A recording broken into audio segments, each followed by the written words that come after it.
estamos aquí nuevamente en charlas de diseño, vean aquí, con un cafecito. Yo siempre digo lo mismo, que soy muy bien acompañada, pero bueno, pues así es la vida. Esta trayectoria en el diseño me ha permitido conocer a unas personas, a unos profesionales, amigos hoy día verdaderamente maravillosos. Y el día de hoy no quiero hacer mucha historia, porque bueno, finalmente tenemos aquí con nosotros al doctor Oscar Salinas, que cuando hablamos de historia del diseño, pues es hablar de Oscar Salinas, ¿no? Oscar, muchísimas gracias por haber aceptado la invitación de estar aquí con nosotros en charlas, tomándonos un cafecito. Y simplemente quiero hacer un poquito de historia. Te conozco personalmente en el 87, cuando en Guadalajara se organizó un evento en el planetario. ¿Te acuerdas que iba Horacio Durán y que iba Luis Rodríguez? No me tocó tener clase contigo, yo nada más te veía de lejos, así como con Horacio, ¿no? Me toca a mí tomar clases con Luis Rodríguez, que ya lo tuvimos también aquí invitado. Y luego en el 88, pues te veo de organizador con todo tu grupo de alumnos en el ENEDI, ¿no? Sí. de Oaxtepec. Y ahí fue ya un primer acercamiento ya de verte como líder de la Escuela de Diseño de la UNAM. Y apapachando como mamá gallina a todos sus alumnos que organizaron un ENEDI verdaderamente espectacular en Oaxtepec.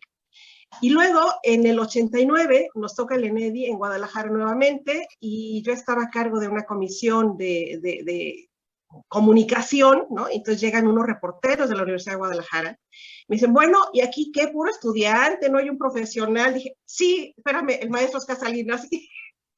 Y fui por ti, y fue la primera vez, creo, que me dirigí personalmente a ti, te pedí de favor que si podías dar una entrevista para Radio Universidad de Guadalajara, y ya, lo demás es historia. Después llego al posgrado en el 90 y me toca estar contigo como alumna, y luego fuiste de mis asesores sinodales en mi tesis, y luego en el 89 con aquella debacle que tuvo la UNAM, ¿no? En el 99, perdón, 99 con aquel famoso MOSH y todo lo demás, y esa reestructura, te quedas tú como director de posgrado y me toca formar parte de tu equipo de colaboradores.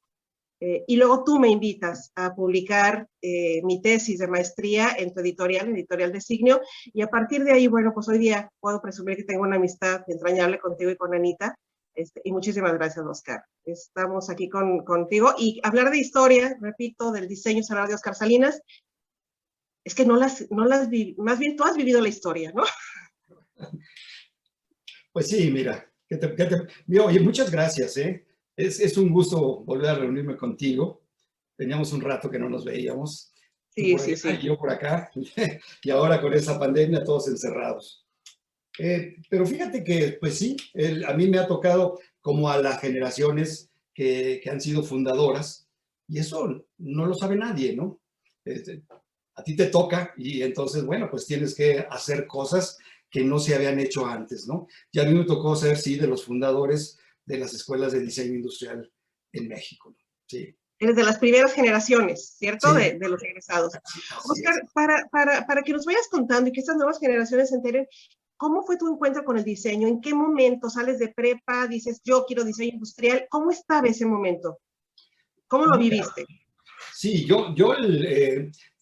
te puedo decir que toda mi carrera académica la hice en la UNAM, ¿no? En la Universidad Nacional Autónoma de México, porque era pública, ¿no? Yo soy de una familia de migrantes que vinimos del norte, cerca de Estados Unidos, hacia México, en el 57, fíjate, cuando no había nada más que el Politécnico Nacional, que se fundó en los años 30, y obviamente la UNAM, ¿no? Que es la más vieja de México y de Latinoamérica.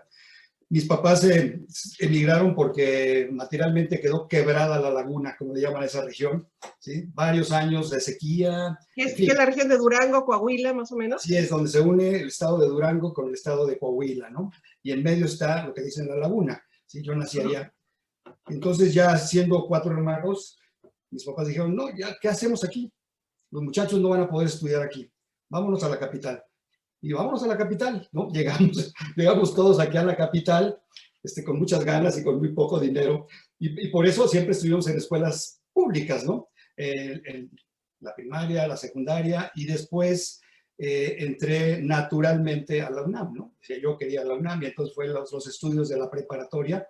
Entré yo a la UNAM a una preparatoria nueva, también me tocó, porque apenas estaban fundando, esta fue la número 8, le decían, ¿no? Yo tenía un nombre, por supuesto, de uno de los fundadores de la UNAM. Ahí entré y a partir de ahí estudié después la licenciatura. Y fíjate que yo tenía en la cabeza estudiar arquitectura, porque es lo único que conocía.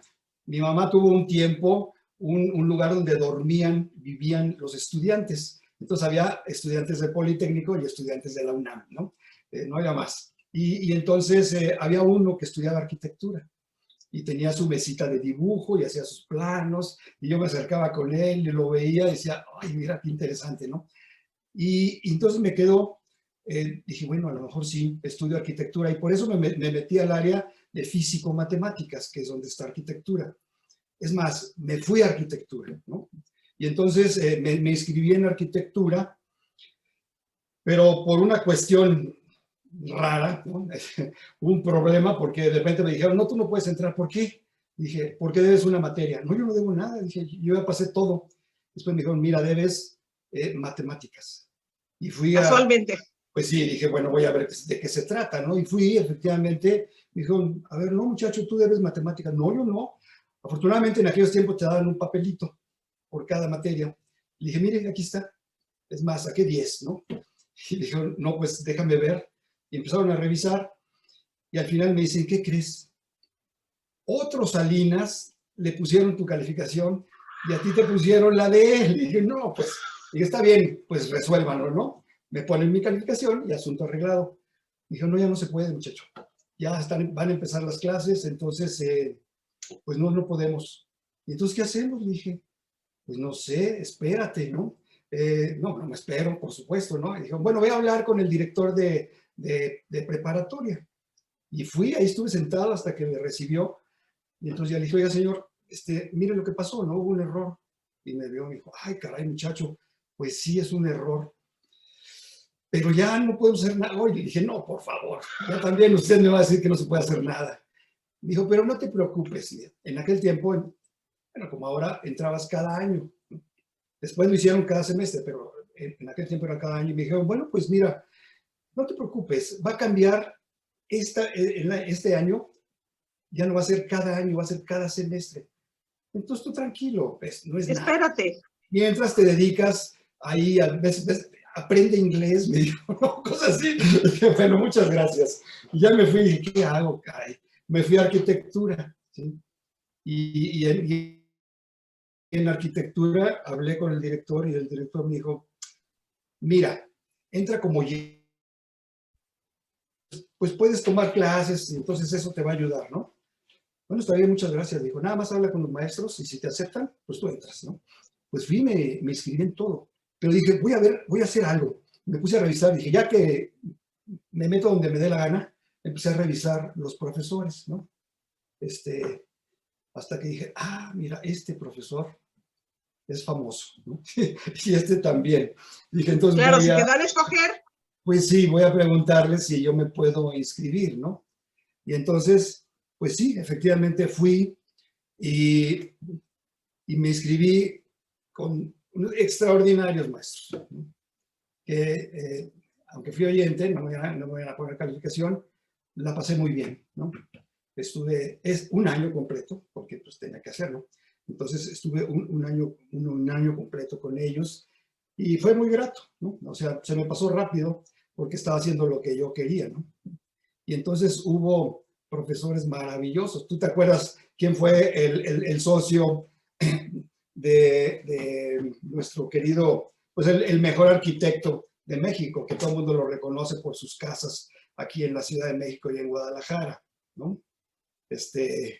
Bueno, pues este hombre resulta que también su mejor amigo, que era escultor, pero también arquitecto, estaba dando clases en arquitectura. Y entonces yo fui y le dije, oiga, yo quiero estar con usted, ¿no? Me dijo, sí, pásale, ¿no? Tenía ayudantes maravillosos. Sebastián, por ejemplo, el escultor, era su ayudante. Y de ahí lo conocí. ¿Tu maestro fue Matías Geritz? Sí, mi maestro fue Matías Geritz, exactamente, ¿no? Mira, me tienes aquí adivinando. Dije, bueno, vamos a ver si se acuerda. ¿Me estás haciendo examen? Dice, dice, el otro es Luis Barragán, ¿no? El gran Claro. arquitecto Luis Barragán, que fueron juntos, que hicieron las torres de satélite, etc. Entonces, sí, entré con él precisamente, ¿no? Con Matías. Y fue sensacional.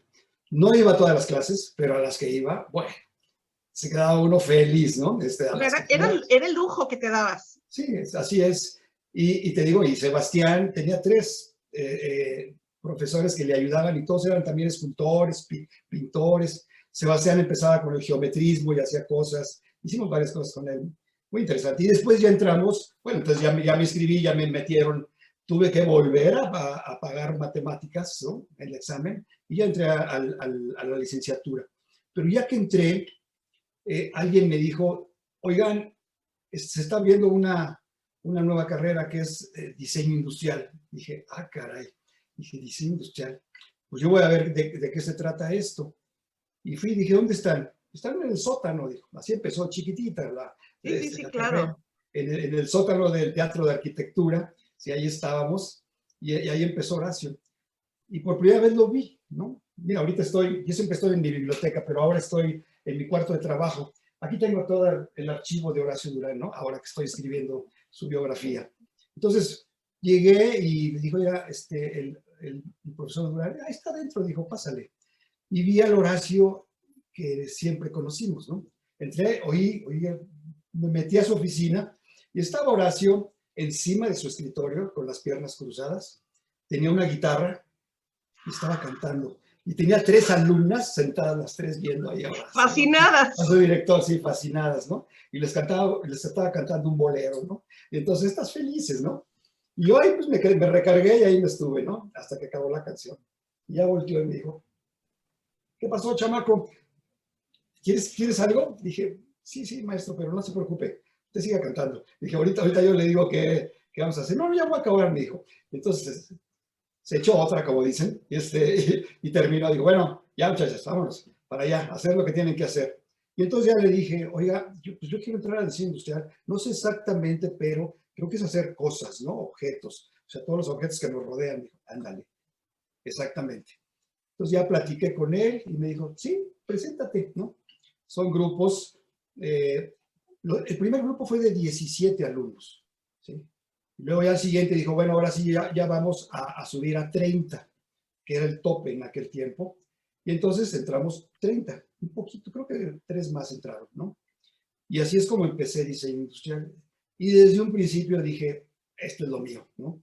Esto me Oye, gusta. Oscar, en ese momento se tenía que cursar el año completo de arquitectura y luego pasar, como es en la actualidad. Sí, siempre. O sea, se quedó ya la tradición de que primero Sí, un año de arquitectura y luego el filtro para diseño. porque a Horacio le aceptaron hacer la carrera, pero dijeron, pero tienes que entrar. Él decía, vamos a hacer la Escuela Nacional de Diseño Industrial. Dijo, sí, cómo no, le dijo el rector, no, no se puede. Dijo, mira, puedes integrarte a otra carrera. Dijo, tú mismo ya das clases en arquitectura y en artes plásticas. Dijo, vamos a hacerlo en arquitectura. Hablamos con el director y ellos desde antes ya habían estado pensando en eso. Pero ahora estoy escribiendo de todo eso, ¿no? Intentaron con Clara Porcet y con otros profesores. Entonces dijeron, está bien. Pero dijeron, va a entrar como una carrera piloto, así le decían, ¿no? Una carrera en prueba. Y entonces se hizo la carrera. Dijo, entonces van a entrar algunos alumnos. Y dijeron, cuando llenen los salones, entonces van a poder entrar 30, 30, 30 y 30. Y digo cuando llenen porque había salones muy antiguos que estaban en desuso. Y entonces estaban llenos de todo el desperdicio del teatro. Bajaban y aventaban ahí todo lo que había. Todas las Entonces, escenografías. cada salón estaba lleno de muchísimas cosas, ¿no? Y entonces la primera generación entró y dijo, a ver, muchachos, este va a ser su salón, lleno de cosas, ¿no? Dice, sacan todo, lo tiran a la basura, después, dice, ahí está el taller, dice, se hacen sus mesas de dibujo, sus respiradores, como decían los arquitectos, pintan las paredes, arreglan todo, y cuando terminen empiezan las clases. Entonces, la segunda generación iba al segundo salón y volvía a decir lo Y era mismo. lo mismo. Otra vez lo mismo. Y así hasta que llegábamos a una pared de piedra y empezaba el estacionamiento afuera, ¿no?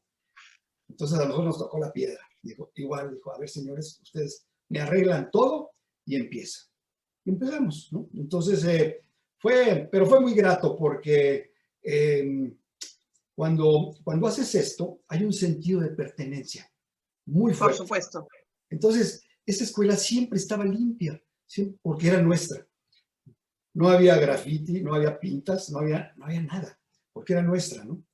Es más, nosotros de repente ayudábamos a barrer, porque había un solo barrendero que habían mandado, que era un personaje que después escribí sobre él. Cuando escribí sobre mis memorias sobre la escuela, también escribí Chencho, le decíamos, ¿no? Crescencio. No sé, tú no lo viste, tú no lo conociste. No, no, No, ya ya no. te tocó nunca, ¿verdad? Eso fue al principio, en los años 70. Y entonces, bueno, ayudábamos en todo, en los talleres, aquí, allá. Entonces, por eso, el sentido de pertenencia, no solo al edificio, sino el sentido de pertenencia a la carrera, en nosotros fue muy fuerte. Entonces, yo imposible decir, no, ya me aburrí, me voy a otra carrera. No, nunca. Claro. ¿No? Siempre me la pasé muy bien. Entonces, para mí fue un ejercicio de un espacio muy grato para mí, toda la carrera. Tu segunda casa, finalmente. Sí, pero además tuve también extraordinarios profesores. Eso sí lo puedo decir, ¿no? Mira, Horacio era un humanista. O sea, entonces él decía, bueno, es diseño industrial, sí, la técnica, la tecnología como tal, etcétera, ¿no? Y él mismo, pues es de los fundadores del diseño industrial en México, ¿no? Principalmente en muebles, tiene unos muebles preciosos, ¿no? Que ya los verán ahora que salga mi libro, hay cosas muy interesantes de Horacio. Y entonces, bueno, eso lo llenaba, pero él dijo, no, la columna vertebral, que en todos lados es el taller de diseño, como le dicen todavía, dice, para mí hay otra columna a un lado que podría ser más importante todavía. Y entonces, esa columna era Seminarios de la Cultura, así le llamó él, Seminarios de la Cultura. Y en los Seminarios de la Cultura, Horacio tenía un contacto excelente con la cultura mexicana, ¿no? Conocía a grandes personajes que habían sido amigos de él, incluso algunos familiares, ¿no? Exactamente, sí. Entonces invitó a sus amigos, que él sabía que eran excelentes, a que vinieran precisamente a trabajar con nosotros. Ya había invitado, por ejemplo, en lo que es diseño básico, como le llaman en algunos lugares, había invitado al extraordinario pintor Felgueres, ¿no? Felgueres llegó con nosotros y entonces dijo, a ver, ¿qué vamos a hacer? Pues no había material, los talleres eran muy chiquitos, eran muy pocos porque donaron algunas cosas para hacerlos. Había una soldadora, había por ahí unos tornos, había cositas para manejar metal y algo de madera en aquel entonces, ¿no? Ahora es otra cosa. Pero dijo, bueno, ¿qué hacemos con esto? Bueno, pues hacemos esculturas, dijo. Entonces yo voy a bajar diseño básico, manejo de la forma, etcétera, y al final me van a hacer una escultura de chatarra. Así para que se vayan a buscar ahí lo que encuentren, ¿no? Y efectivamente así fue. Y así estuvo Felgueres un tiempo y después se tuvo que retirar, ¿no? Por otras cosas que hizo en su vida. Pero en el Seminario de la Cultura fue extraordinario porque hizo seminarios de la cultura donde había uno que se llamaba simplemente Diseño Industrial. ¿Quién era la maestra? Clara Porcet.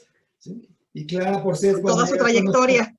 así es, entonces era una clase de sensación, porque además él dijo, en los talleres de la cultura no hay programa, el maestro hace su programa y según respondan los alumnos, él va viendo qué hacer, ¿no?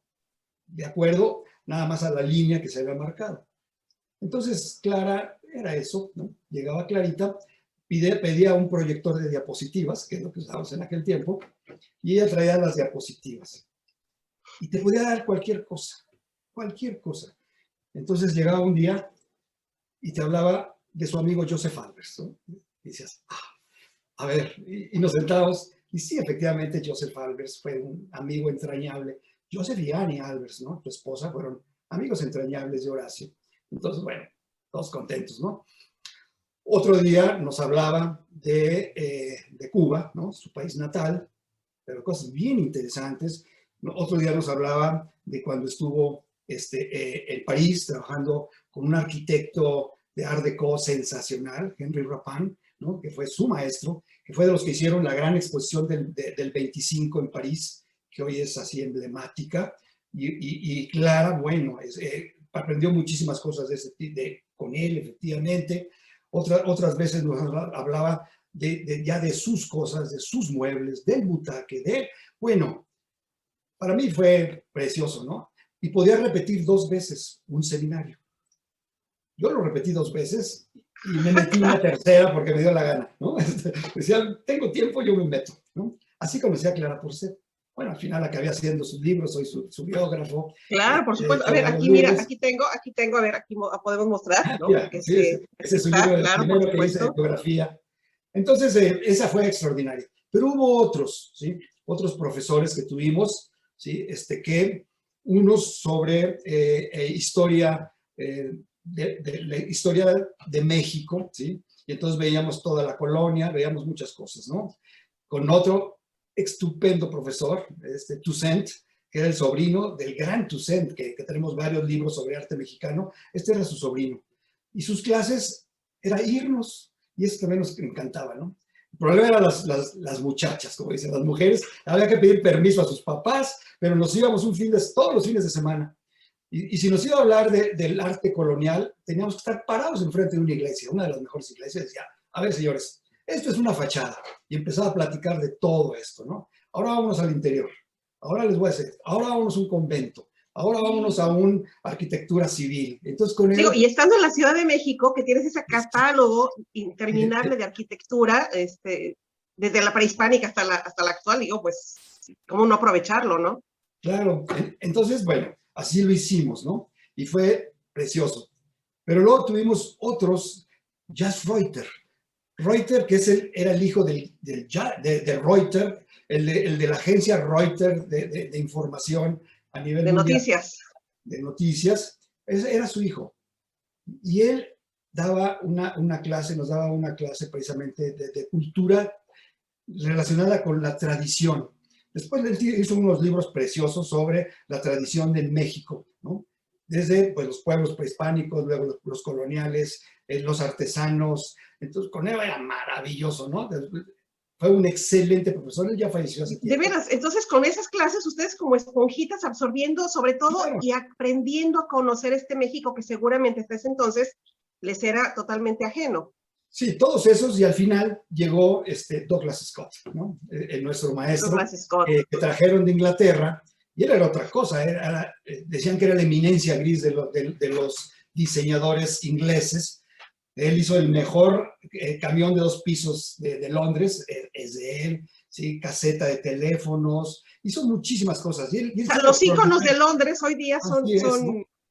Y él estaba como en medio del diseño industrial y de las ingenierías, porque manejaba perfectamente las ingenierías. Y, bueno, realmente conocido. Y gracias a que 2 de nuestros profesores estudiaron un posgrado con él, pudo venir con nosotros.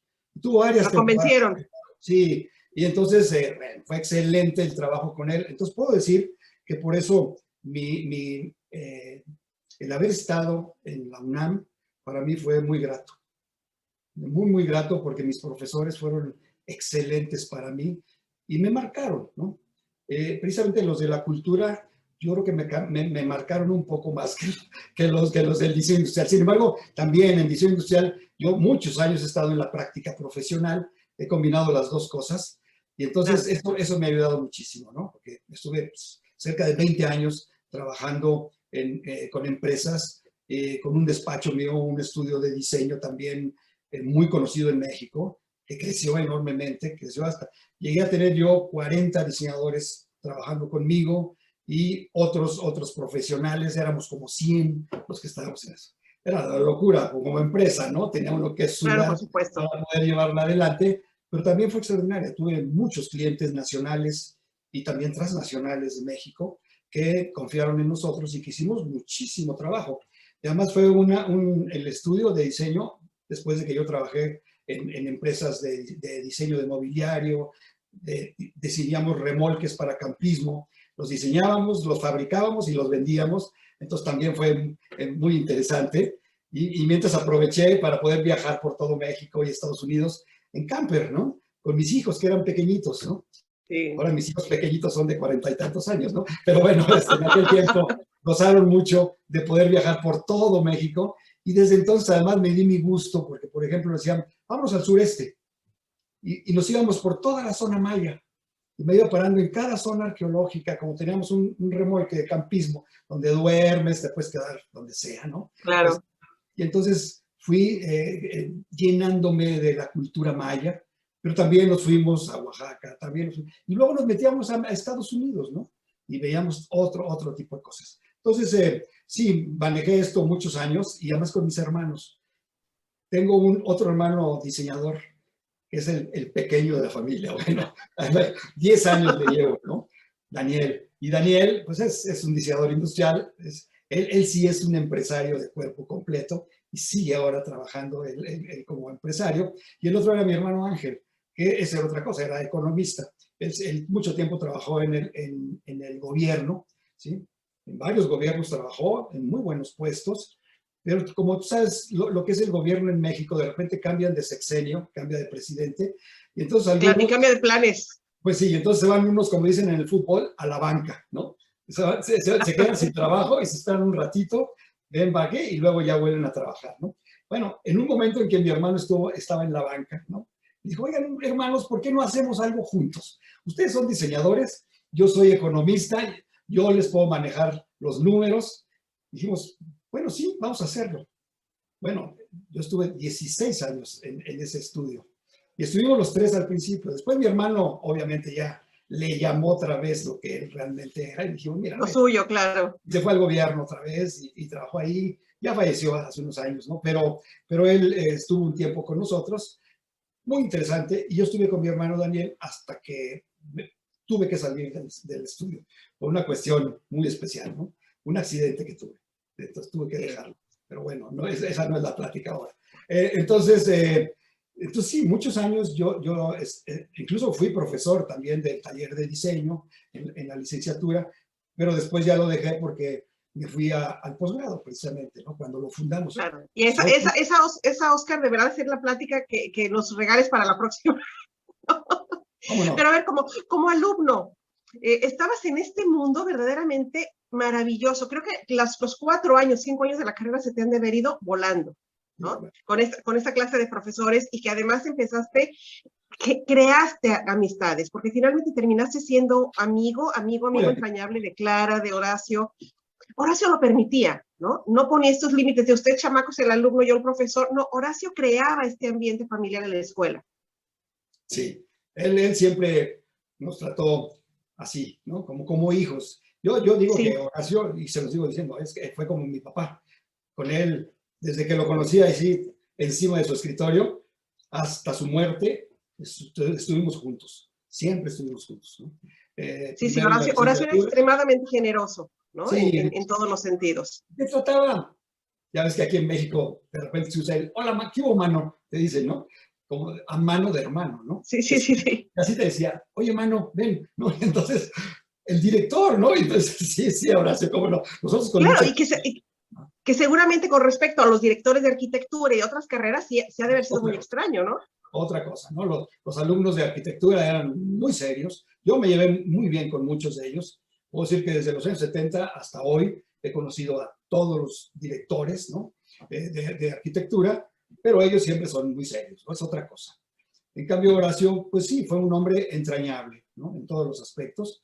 A mí me tocó ver todavía su última parte, porque él empezó a diseñar cuando yo nací, en 1950. ¿No? Ahí empezó a trabajar en 1950. Entonces, para los 70 todavía tenía clientes y hacía cosas, ¿no? Pero ya la academia lo estaba llamando cada vez más. Sí, claro, era lo suyo. Y entonces incluso ya tenía el gusanito de hacer un libro, ¿no? Y entonces siempre dijo, voy a hacer un libro. Y entonces nosotros decíamos, sí, Horacio, por favor, ponte a escribir. Pero le daba flojera, fíjate. Él tenía las ideas, por supuesto, todas las ideas del mundo en la cabeza. Me acuerdo que le llevamos una computadora y se la pusimos en su oficina. Pero además era tan especial que un día me dijo, ¿sabes qué, Oscar? Voy a sacar varias cosas de mi casa. ¿Me las puedo traer aquí? Sí, Horacio, haz lo que quieras, ¿no? Ya en el posgrado. Entonces había un cuarto bastante grande. De repente vimos que llegó con un sofá cama. Ay, sí, maravilloso, el espacio de Horacio, claro. Y se armó un mini departamento, ¿no? De 4x2. Y entonces ahí se metía, pues se salía de su oficina y ahí se metía a leer, de repente a escribir algo, ¿no? Solo. O alguien que todo el mundo sabía que estaba allá adentro. Entonces, alguien llegaba a tocar siempre en algún momento. Y entonces Horacio, ahí le llevamos una computadora. Le dijimos, Horacio, ¿por qué no empiezas a escribir? Y bueno, lo dejamos. Un tiempo después entro y ya no está la computadora. Dije, oye, Horacio, ¿y la computadora? Ay, mano, dije, yo esa cosa no la puedo manejar. Ya me aburrió. Yo soy de lápiz, dice, y de pluma. Y la computadora, pues la regalé. Siempre regalaba cosas así. ¿Y a quién la regalaste? Pues no sé, alguien vino y le dije, ya llévatela, ¿no? Y se la llevó. Punto, ¿no? Entonces, bueno, está bien. Y tiempo después incluso puse a algunas alumnas en servicio social a que trabajaran con él, escribiendo, ¿no? Ellas.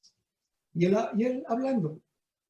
Bueno, hicieron un manuscrito que todavía tengo ahí. Nunca lo acabó. Tú lo ves y bueno. Tenía muchas ganas y tenía muchas cosas en la cabeza que no se concentraba, no terminaba no terminaba una cuando ya estaba en la otra. Oye, Oscar, y en aquellas generaciones, entonces tú entraste en la generación, ¿cuál fue? En la del 90, perdón, 69, 70 más o menos. Esa fue la primera, sí, esa fue la primera, nosotros fuimos la tercera. Ok. Yo era de la tercera, que me junté con otra y acabamos siendo la cuarta. Sí. Entonces hubo... Oye, y tus compañeros también, todos estos diseñadores de la primera camada, que bueno, seguramente siguen por ahí todavía, ¿no? Sí, sí, muy buenos amigos, todos ellos, y que muchos de ellos han sido cabeza de escuelas, de despachos de diseño, en fin, ¿no? Esas primeras generaciones, pues, son los que fundamos además otras cosas, ¿no? Yo un día decidí que también la promoción me gustaba, la promoción del diseño, y varios años me metí en la promoción del diseño, ya ves, y estuve en todas las asociaciones de diseñadores. He sido, pues, fundador de casi todas ellas, porque nos tocó también en ese momento. A ver, El fíjate, primer colegio de diseñadores, por ejemplo, ¿sí? Nos quedan unos minutos. Estamos hablando antes que tú terminas la carrera prácticamente en el 72, 73 más o menos. No, en 74 ya terminamos y en 75 salimos, porque hay veces que entre que terminas todas las materias, haces tu examen, etcétera, bueno, pues puedes otro, ¿no? Entonces, oficialmente en el 75, ¿sí? Ok, va. Y luego, en esos primeros años, empiezan efectivamente a surgir las escuelas de diseño en otras universidades, ¿no? Universidad de Guadalajara, la Autónoma de Guadalajara, las metropolitanas, fíjate y empieza a fundir por todo el país. Sí. Yo te iba a decir que también tuvimos que ver con eso, porque antes de terminar yo, un día pasó uno de nuestros queridos maestros, Ernesto Velasco, y en el pasillo me dijo, a ver, Oscar, hay algo nuevo, ¿quieres trabajar ahí? Así era, ¿sí o no? Si decías, es que no sé, adiós, decía, y se daba la vuelta, ¿no? Si decías, necesito a alguien con decisión. Sí, entonces dije, ¿pero qué cosa? El centro de diseño, el primer centro de diseño en México. Entonces dice, ¿quieres trabajar en eso? Que casi no teníamos clases ni nada, ¿no? Entonces dije, pues sí me gustaría. Ah, perfecto. Entonces él después hablaba, va a ir un muchacho que se llama Oscar y ahí está, ¿no?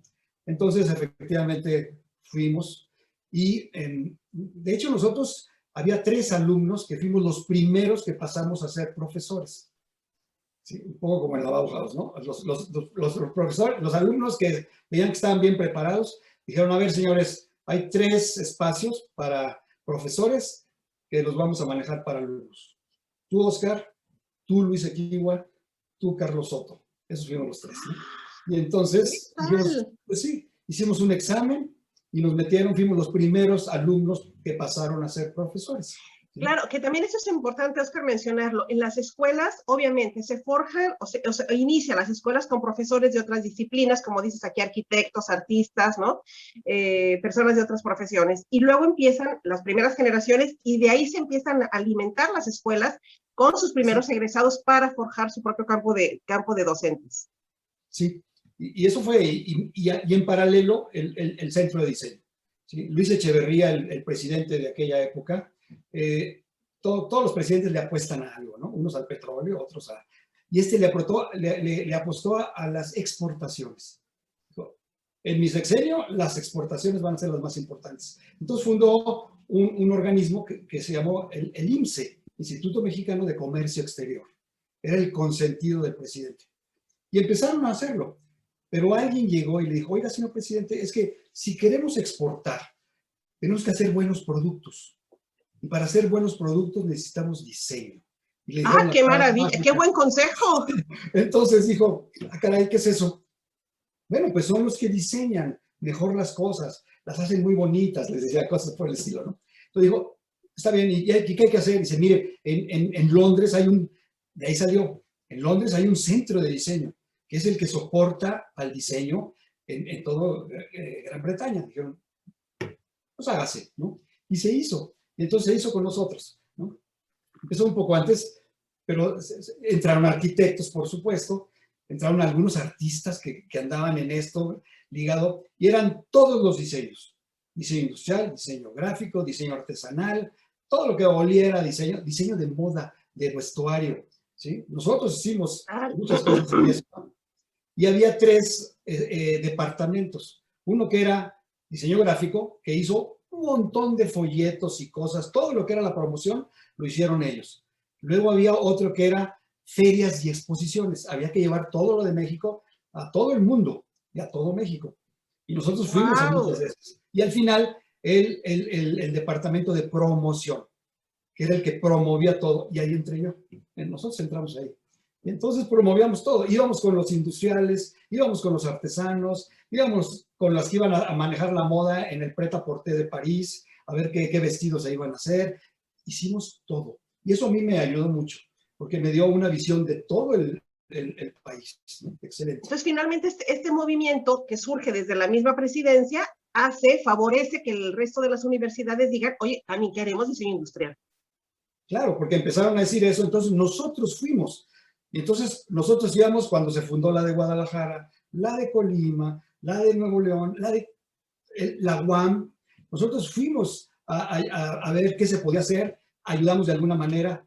Y nada más te voy a decir, en los 60 fuimos 2 escuelas. La fundadora, que era precisamente la Ibero, la Universidad Iberoamericana, y la UNAM, 2. Y en el siguiente década, de 2 pasamos a 16. Ok, a ver, Oscar, ya nos queda un minuto. ¿Qué te parece si nos regalas otro bloque donde nos cuentes justamente cómo se consolida el diseño en esos años 70, 80? ¿Cómo no? ¿Sale? Ahora pues, muchísimas gracias, Oscar. Nos estamos viendo entonces en la siguiente sesión. Nos vemos ahora.